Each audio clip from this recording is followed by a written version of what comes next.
In this problem, we need to square the expression negative 10 minus the square root of negative 11. The first thing that I'm going to do is I'm going to change the square root of negative 11 into an expression involving I. So I always start with that, and it does make a big difference in the problem.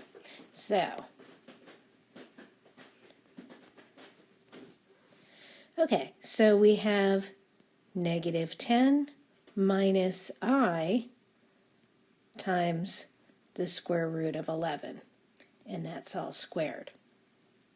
So now I can rewrite this as negative 10 minus I times the square root of 11 times another negative 10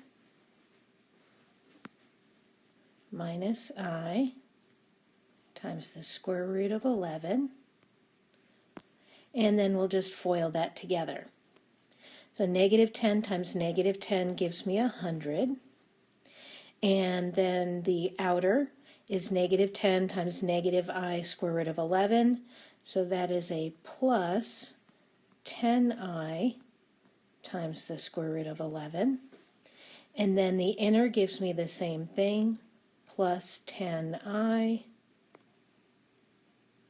times the square root of 11, and then we multiply the last together and we get plus I squared, and the square root of 11 times the square root of 11 just gives me 11. Okay, so now we need to clean this up. We've got the multiplying done. Now we need to combine like terms and do any simplifying that's possible. So I have 100. I'm going to leave that alone. 10I square root of 11 plus 10I square root of 11 gives me 20I times the square root of 11. So the I times the square root of 11 part kind of acts like an x. So the 10 is the coefficient, kind of, and so we add those together and we get 20 times I square root of 11.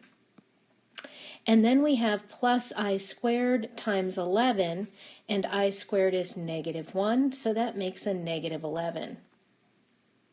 So I can finalize this by taking 100 minus 11, and that gives me 89 plus 20I times the square root of 11, and that is my final answer.